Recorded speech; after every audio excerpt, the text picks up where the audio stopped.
হচ্ছে এই এক্সপেরিমেন্টটা হচ্ছে কারশফস ভোল্টেজ লটা আমরা ভেরিফাই করব। তো এটার জন্য আমাদের যে সার্কিটটা সেটা আমি একটু একবার দেখাই। সেখানে আমরা একটা ভোল্টেজ সাপ্লাই দিব 20 ভোল্টের, এবং সিরিজে রেজিস্ট্যান্স 3টা কানেক্ট করব। দেখব যে এই যে লুপটা, এই লুপটার মধ্যে কারশফস ভোল্টেজ লটা ভেরিফাই হয় নাকি, যে সাপ্লাই ভোল্টেজ লোড ভোল্টেজ বা যেখানে কনজিউম হচ্ছে ভোল্টেজে তার সামেশনের সমান হয় কিনা। তো আমরা প্রথমে রেজিস্ট্যান্সগুলো একবার একটু মেপে নিব, কারণ আমরা জানি যে রেজিস্ট্যান্সগুলো আসলে পাওয়া যায় সেগুলো নমিনাল ভ্যালু বা রেটেড ভ্যালু যা বলা থাকে তার তুলনায় অ্যাকচুয়াল লাইফে ভ্যালুটা একটু ভ্যারি করে।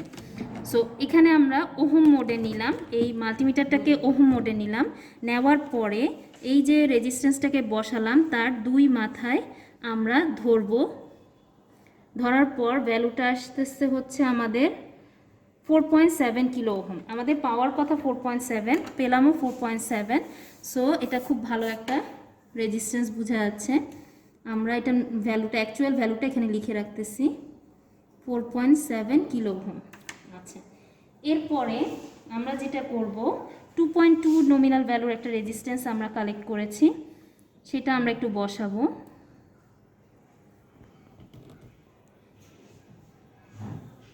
বসায়ে আবার একইভাবে রেজিস্ট্যান্সটা মেজার করলাম। রেজিস্ট্যান্সের ক্ষেত্রে কিন্তু আমরা প্লাস মাইনাস কিছু মেনটেন করতেছি না, কারণ রেজিস্ট্যান্সের সেরকম পোলারিটি নাই। প্লাস মাইনাস না মেনটেন করে যে কোনো জায়গায় লাগালেই হয়, যে কোনো দুইটা ভাবেই লাগালে হবে। 2.142 কিলো ওহম, এটা হচ্ছে 2.142 কিলো ওহম। এবার আমরা 1 কিলো ওহমটাকে লাগাচ্ছি। 1 কিলো ওহম লাগানোর পরে আমার ভ্যালুটা আসলো 0.990। 1 কিলো ওহমের জায়গায় আমরা পেলাম 0.990 কিলো ওহমের রেজিস্ট্যান্স পেলাম। আচ্ছা, এখন আমরা যেটা করব, আমাদের সার্কিট হচ্ছে ইকুইভ্যালেন্ট রেজিস্ট্যান্স প্রথমে বের করে নিব।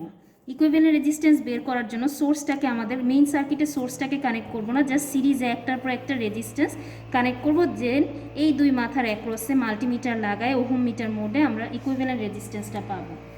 সেই জন্য কী করবো, একটার পর একটা যোগ করার জন্য, দেখো এটা 1 কিলো ওহম অ্যাপ্রক্সিমেটলি ছিল, তার সাথে সিরিজে আমাদের 2.2 কিলো ওহম বসবে।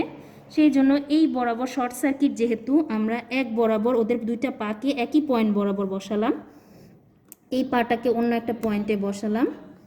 4.7টাকে আমরা ওই একই পা বরাবর বসায় অন্য একটা পয়েন্টে নিলাম। আমাদের এ পয়েন্ট, এটা বি পয়েন্ট হচ্ছে এটা।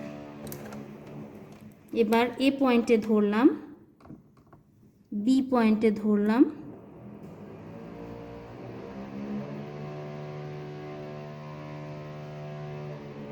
$7.84 কিলো ওহম। আমাদের ওহম মিটার মোডে দিয়ে 7.84 কিলো ওহম হচ্ছে রেজিস্ট্যান্স আসলো। এটা হচ্ছে ক্যালকুলেশনের কলাম, এটা তোমরা নিজেরা দেখবা। আমরা জানি সিরিজ সার্কিটের ইকুইভ্যালেন্ট হবে সবগুলো সামেশনের সমান, সেই হিসেবে এই তিনটা আমাদের যোগ করার কথা। এটা তোমরা নিজেরা যোগ করে দেখবা এই 7.84 যেটা মেজার করে আসছে সেটা সমান আসে কিনা। আচ্ছা, এরপরে আমরা সার্কিটটাকে সেট আপ দিব, দিয়ে ভোল্টেজগুলোকে মাপব। সার্কিট সেট আপ দেওয়ার জন্য আমরা কি করব, এটা হচ্ছে অ্যানালগ ডিসি সোর্স, আমরা এটা ব্যবহার না করে বেটার হচ্ছে আমাদের যে ডিজিটাল ভোল্টেজ সোর্সটা আছে সেটা ব্যবহার করা। পাওয়ার সাপ্লাইটা অন করা লাগবে।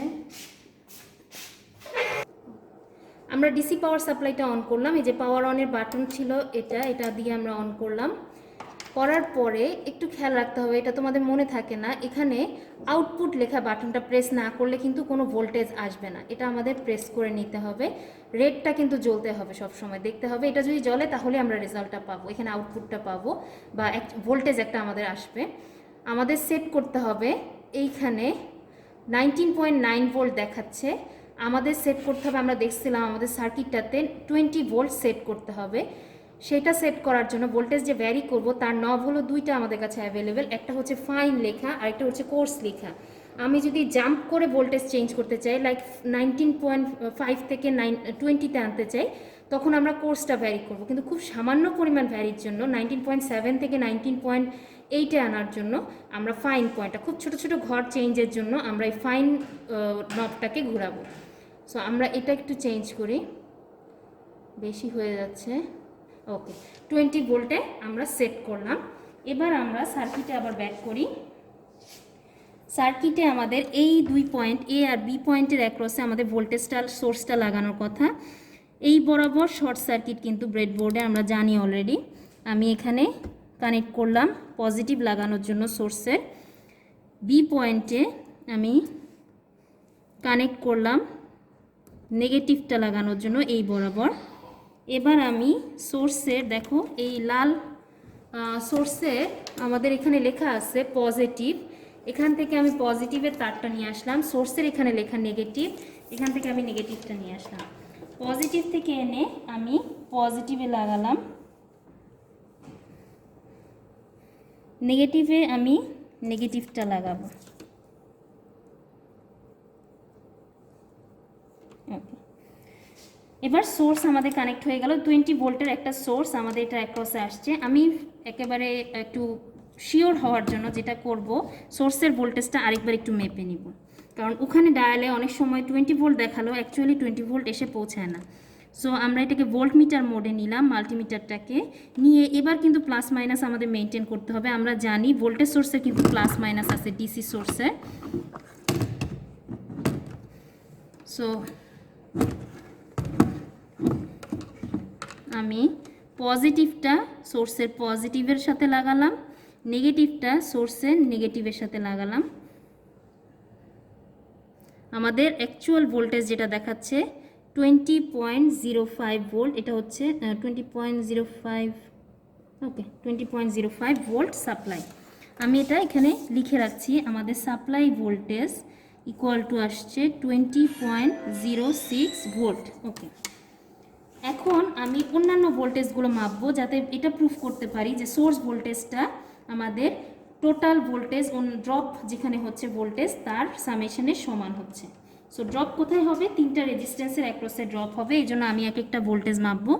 মাপার সময় দেখবা সোর্সের পজিটিভের সাথে যে রেজিস্ট্যান্সের যে মাথা লাগানো সেটা হবে পজিটিভ, রেজিস্ট্যান্সের অন্য মাথা হবে নেগেটিভ। আমরা ভোল্টেজ মোডে রাখছি ভোল্টমিটারটাকে। 1 ওহমের রেজিস্ট্যান্সের অ্যাক্রসে ভোল্টেজ দেখাচ্ছে 2.539, এটা হচ্ছে 2.539 ভোল্ট। এবার আমি যেহেতু এই দিক দিয়ে কারেন্টটা ফ্লো করতেছে, সোর্সের পজিটিভ দিয়ে এসে রেজিস্ট্যান্স দিয়ে যে এই রেজিস্ট্যান্সে এখান দিয়ে কারেন্টটা ঢুকতেছে, সো এখানে পজিটিভটা আমরা বসাবো, এখানে নেগেটিভটা বসাবো। এটা হচ্ছে আমাদের 2.2 কিলো ওহম যেটা রেজিস্ট্যান্স হওয়ার কথা তার অ্যাক্রসের ভোল্টেজ 5.48। এবার আমরা 4.7-এর অ্যাক্রসে ধরতেছি, ভোল্টেজটা পাচ্ছি 11.98, ভোল্টেজটা পাচ্ছি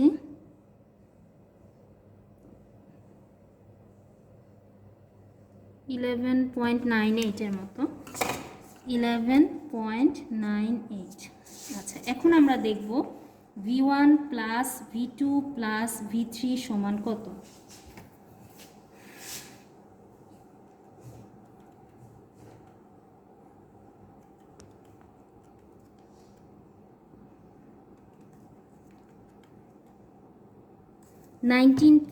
এটা সামেশনটা আসতেছে ক্যালকুলেটারে হিসাব করে 19.999 ভোল্ট। তার মানে ভিএসটা কিন্তু আমাদের V1 plus V2 plus V3 সমান হলো, এটাই হচ্ছে কেভিএল ভেরিফাইড কিন্তু হলো।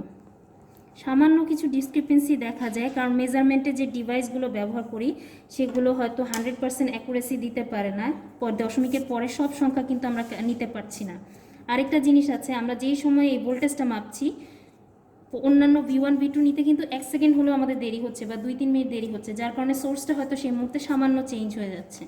তো এই অবস্থার কারণেই হচ্ছে আমাদের যে সামান্য ডিসক্রিপেন্সি দুইজনের মধ্যে দেখা যাচ্ছে এসব এররের জন্য, আদারওয়াইজ দুইজন কিন্তু আসলে অ্যাপ্রক্সিমেটলি আসলে ইকুয়ালি আসলো।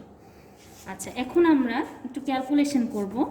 সেটা হচ্ছে আরটি যে মাপলাম আমরা সিরিজে, আমরা যেটা সূত্র থেকে জানি যে সিরিজ সার্কিটের রেজিস্ট্যান্সগুলোকে সরাসরি যোগ করলে ইকুইভ্যালেন্ট রেজিস্ট্যান্স পাওয়া যায়। আমরা কি পাইছি 0.99 প্লাস 2.142 প্লাস 4.7, টোটাল হচ্ছে আমাদের 7.832। দেখো আমরা যেটা ওহম মিটার দিয়ে মেজার করলাম আর যেটা ক্যালকুলেট করে বের করলাম দুইটাই কিন্তু অ্যাপ্রক্সিমেটলি ইকুয়ালি আসলো। আমরা এটাকে ইকুয়ালি ধরতে পারি, সামান্য কিছু খুবই দশমিকের পরে 2 ঘর পরে গিয়ে সামান্য ডিফারেন্স আছে আমাদের।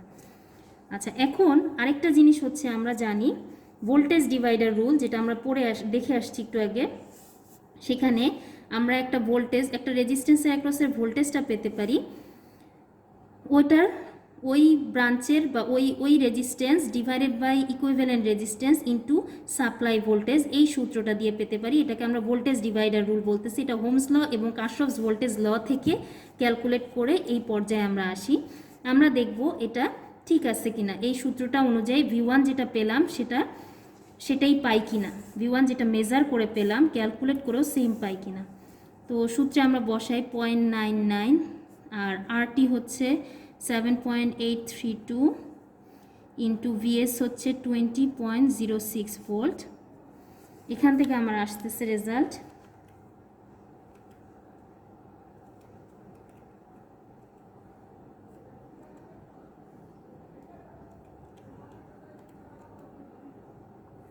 2.5356 ভোল্ট আসলো। এটা হচ্ছে V1। দেখো 2.5356, এখানেও কিন্তু 2.53 আসছে। এরা কিন্তু একই আসলো, যেটা আমরা মেজার করে পেলাম এবং যেটা আমি ক্যালকুলেট করে পেলাম KVL এবং ওহমস ল অ্যাপ্লাই করে, সেটা কিন্তু সেমই আসলো। সেমভাবে আমি যদি পরেরটার জন্য অ্যাপ্লাই করি, সূত্র অ্যাপ্লাই করে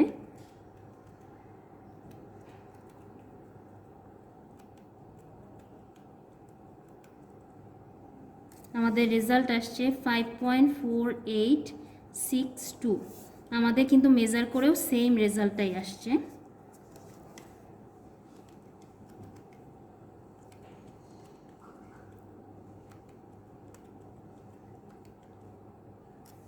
এটা আসছে 12.038 ভোল্ট আর আমাদের আমাদের মেজার করে আসছে 11.98।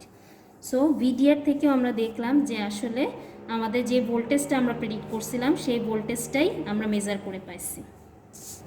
আচ্ছা, এটাই হচ্ছে আমাদের এই ল্যাবটার KVL এর কাজ।